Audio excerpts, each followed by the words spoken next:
Hi, this is Wei Song Lin.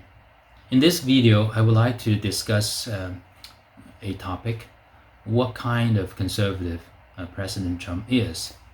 The reason I raise this question is that I've heard many argue that President Trump is a extreme conservative or extreme right wing, and it's better to elect someone closer to the middle, and therefore, even though Joe Biden is on the left, but he's closer to the middle, and it's better to elect Joe Biden. And there's someone who pushed the argument even further, and that is that the right-wing extremist is by definition a Nazi, and therefore President Trump is a Nazi, not worthy of support, and anyone who supported Nazis should be condemned. Now, I want to look at this with fact and logic based on the tenets of conservatism and what President Trump in those areas, what his policies have been since he took office, and we'll argue calmly with facts and logic. So, the four main tenets of conservatism are social conservative, fiscal conservatives, foreign policy conservatives, and the conservative libertarians or constitutional libertarians.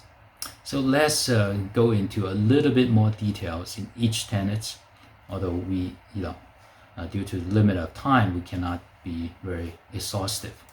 So the first is the social conservatives, and their main concern is to maintain the traditional Judeo-Christian moral values in the society. So they support a traditional marriage of one man and one woman. They are mostly pro-life, and they are mostly for religious freedom and gun ownership. Now, in this area, President Trump stands very firmly with the pro-life position, probably the most pro-life president for the last 50 years. And he certainly tried to defund Planned Parenthood, but because that required Congress cooperation, so it hasn't been done. He also put strong emphasis in protecting religious liberty and opening up for the presence of school prayer and saying Merry Christmas in the public square, etc. So he is the anti-political correctness in this area. But it doesn't mean that he's doing everything that the social conservatives want. He is not against same-sex marriage. He has accepted the law that have been passed in this area. In addition, he is one of the first presidents to appoint into his cabinet an openly gay officer, and that is Mr. Richard Grenell, and appointed as the acting director of national intelligence. So, for his scorecard in this area, he is not in the extreme at all. So, how about fiscal conservatives? Fiscal conservatives are mostly concerned about keeping the governments away from meddling into the free market economy. So they want lower taxes, less government regulation, and open free trade with other nations. So President Trump took office and slashed the corporate tax and eliminated many regulations to free up the economy, which led to the booming economy during the first 3 years of his presidency.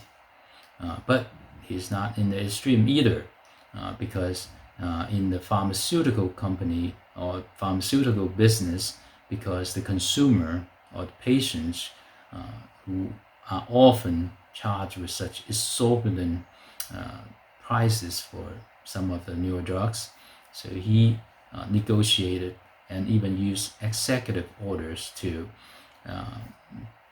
strong arm the pharmaceutical companies to lower their drug prices. At least they would not be able to sell cheaper to foreign nations compared to American, and that's not the extreme free market economist would do.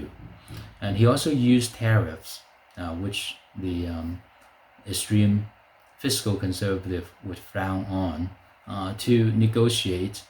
The European countries negotiate with China in order to bring back the manufacturing jobs.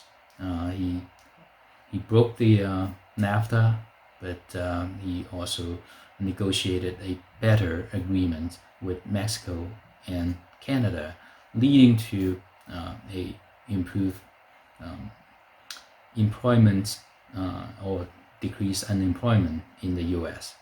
So these are the things he did as a pragmatic fiscal conservative, but not an extreme fiscal conservative. And how about foreign policies? In the foreign policy arena, the conservatives are primarily marked by their insistence on a strong military of the United States, so that United States are independent in their decision making. Every decision U.S. made is based on U.S. interests without having to be beholden to another powerful nation. So what has President Trump done? He has strengthened the military. He honored the veterans so that the military have increased fighting powers. It is evidenced by the swift demolition of the ISIS that was terrorizing the world prior to he took office, and he got them basically destroyed within 1 year. So that is achieving the peace with strength. However, he is not one to use military force very lightly. In fact, during his years in office, only 62 service members have died in overseas conflicts, compared to the thousands that died during Bush and Obama's presidency. He had been actively working on withdrawing the troops from Iraq and Afghanistan. So he also insists on other nations to take up their own responsibilities for their defense. So he's basically strong-armed the European allies in NATO to step up and pay their fair share in NATO budget. But that doesn't mean that he's someone who doesn't pay attention to peace in the world. In fact, he had brokered successfully peace deals between Israel and Bahrain and Israel and UAE. So there's two Israeli Arab peace agreements for which he was nominated for Nobel Prize. He also brokered a peace agreement or a economy normalization between Kosovo and Serbia, which have been at war for years since the time of Bill Clinton.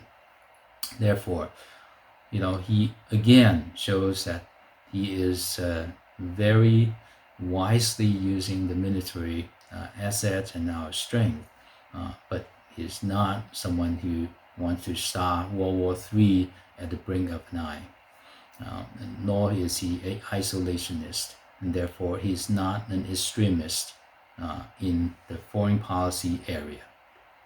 So how about the fourth tenet, the conservative libertarianism? Now, in this camp, there is really no extreme positions.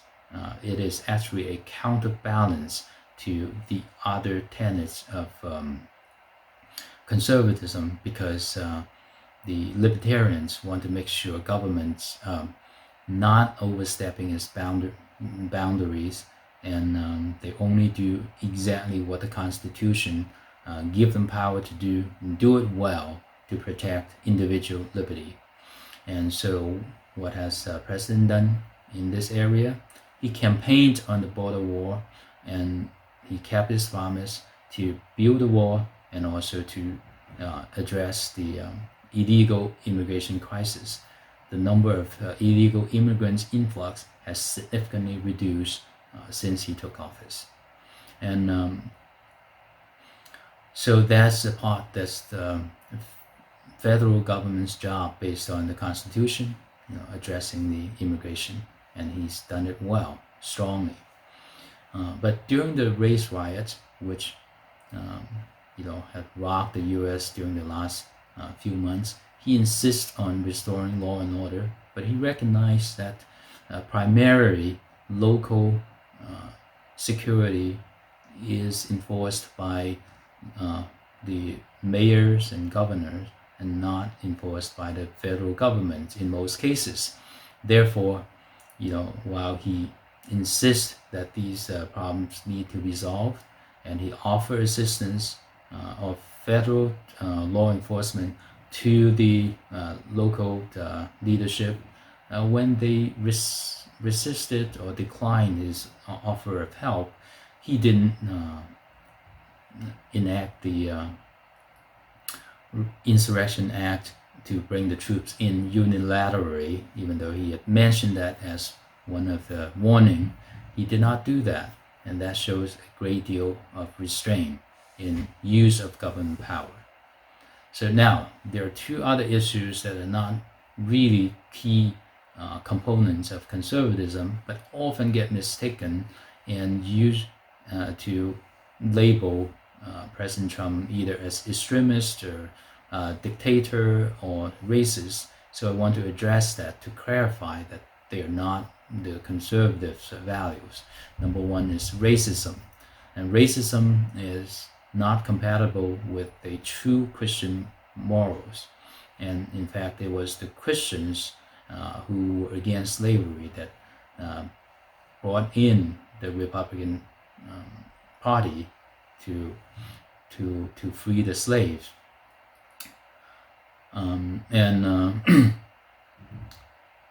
therefore, even if there are some racists that are supportive of some of the conservative values, they are not the mainstream, definitely, and they do not hold sway in the conservative camp. On the other hand, it is quite widespread in the progressive camp. You will see that people like Sarah Zhang, who is a New York Times editor, who openly said that whether white race should be canceled. That means eliminating the whole race of white people just because of their skin color. And that is definitely a racist language, but the left tends to ignore it because that fits their own narrative, blaming every ill in the world to white people. And the second misconception is that conservatives, the right wing, tends to use more government power to limit individual liberty, but that is quite untrue. Conservatives want their government to faithfully enforce the law that is passed by people's representative, and especially when it comes to keeping orders in the society. However, they always have a healthy dose of suspicion to guard against government dictatorship. On the other hand, the progressives see power as something to grab, the more the better, and they usually use social unrest or riots as a way to get more power when they don't have it. But as soon as they have the power, they will crush all oppositions and to consolidate their power. And one needs to only look at some of the nations that have allowed the Communist Party to take over and see how their government behave, that they're all in a dictatorship control, that nobody can say anything against it. Therefore, with all these facts and logic, we can conclude that President Trump is a strong and pragmatic conservative, but is not an extremist on the right wing. and much less a Nazi. He is the exact type of conservative our nation needs, and we should vote for his re-election come November.